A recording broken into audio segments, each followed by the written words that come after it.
So, hi mga buddies! For today's video, ayan, gagawa ako ngayon ng fresh fruit salad. So, napakadali lang nito. So, let's start na tayo. Diba?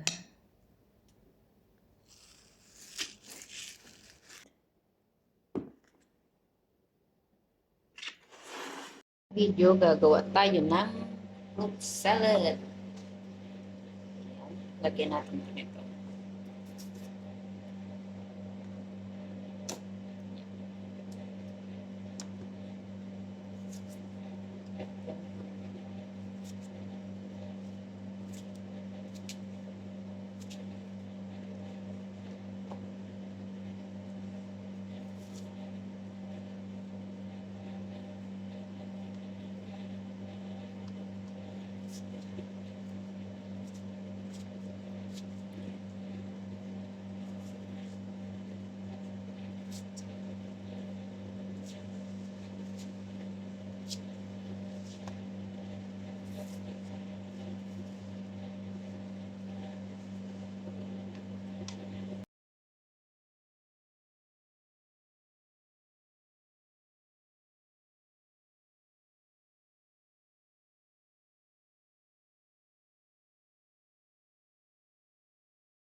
Ayan, so iwa-iwain natin yung watermelon dito.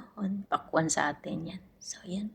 So, tinatanggal ko yung mga buto-buto dyan para hindi sumama sa pagkain. Ayan. Cubes cut lang. So, matyaga lang kayong magtanggal ng mga buto-buto niyan. Sana all, matyaga. Ayan. O, di ba? May nakasali pang buto-buto. Bahala na kung sinong kumain dyan. Ayan. So, malapit na. So, naglagay lang ako dyan ng half ng watermelon. Sige, bilisan mo. Ayan. So, malapit na. Tiyagaan lang yan sa paghiwa-hiwa ng pakwan. Tago-tago na natin yan. Ito next natin yung apple. Yan. Yan yung mga overripe na fruits. Ginagawa ko ng fruit salad. Yung hindi na nakakain yan. Pwede pa yan.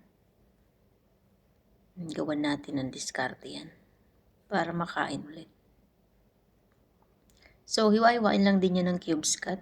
Siyempre, huwag isasama yung nasa gitna buto na yon. Ayan.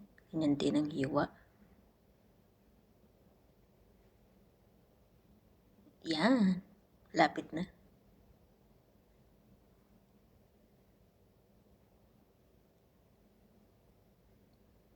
Ayan. Yung next yan, naglalagay din ako ng fresh orange dyan.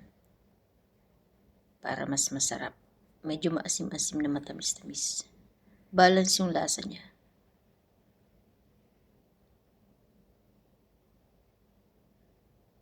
Yan, hiwa-hiwain din niya ng cubes cut. Pare-pareho lang yung hiwa niya.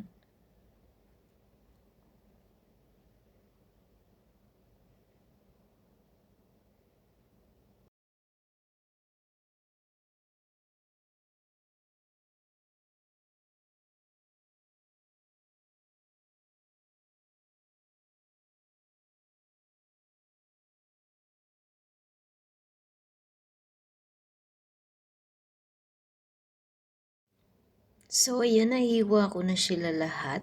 Ayan, nakita nyo, cubes cut lahat siya. So, nag-add ako dito ng cream. Yung cream ko, nilagay ko na yan sa freezer para magganyan yung kanyang texture. Ayan, medyo konti lang. Ayan, 1 box lang yung ginamit ko dyan.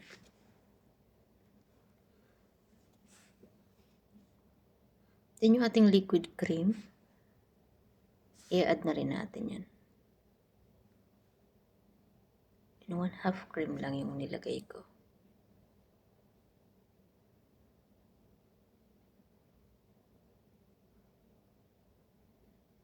So, nag-add din ako dito ng fresh milk. Ayan. Half lang din para mabalance yung tamis.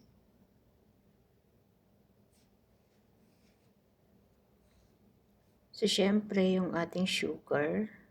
Dahil wala akong condensed milk dito, ayan ang aking panglagay. Sugar na lang. So, halu-haluin hanggang sa makoat lahat. Yan, diba? Yummy siya. Healthy foods.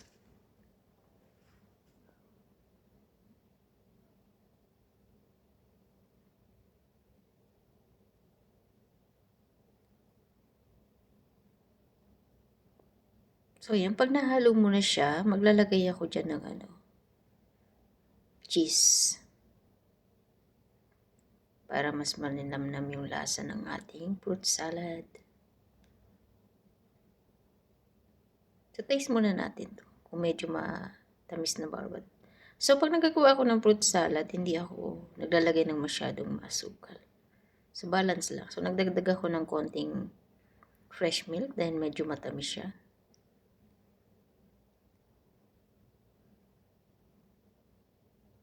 So, yan. Nalagay ko na yung cheese. Ayan. Siguro naman meron kayo niyan. Ayan. Mas masarap yan. Mas madami.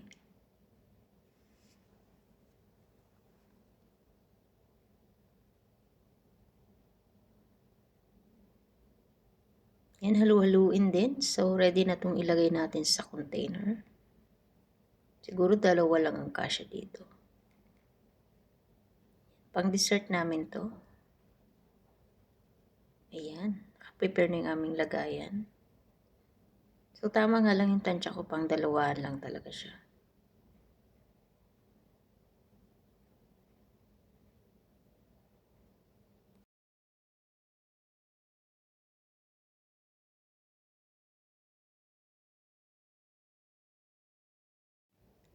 So, ayan. Lalagyan natin siya ng konting sabaw. Mas masarap kasi may sabaw-sabaw. Ayan. So, okay na tong isa. So, siguro kasya na to dito sa isang mas malaki. Mas malaki kasi nilagay ko. Isang maliit at isang malaki. Ayan. Yummy na. Grabe. Natakam ako. So, yan. Kasya na to dito sa medyo malaking size.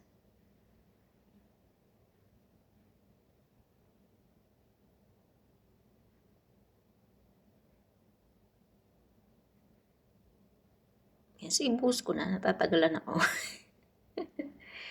Ayan.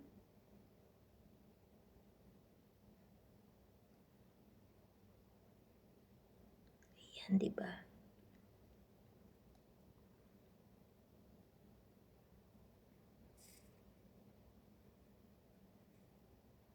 Ibuhos na yan. O, diba? So, kasya-kasya siya sa malaking lagayan. Mas maganda yung ganyan ang lalagyan nyo kasi ilalagay natin yung sa freezer. So, saglit lang yan. 2 hours lang yan. Matigas na.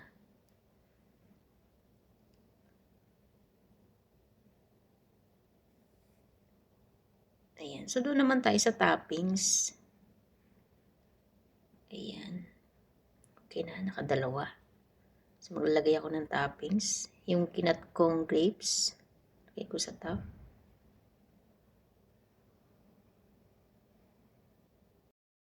Sa paggagawa ng dessert, syempre, nandyan yung ating toppings. Yung para maging presentable yung ating food. Kasi sa unang tingin pa lang is mapapatakam na sila. So, yan. Yan yung pinaka-toppings niya. Ayan, naglagay din ako ng cheese. Then the rest one. Yan, pinaka-masarap din sa fruit salad yung mas maraming cheese.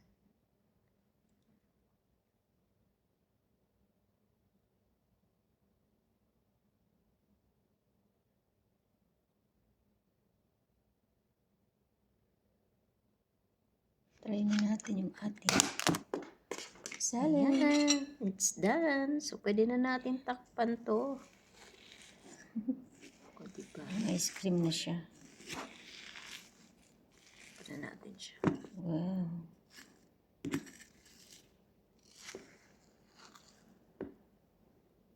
Diba? So,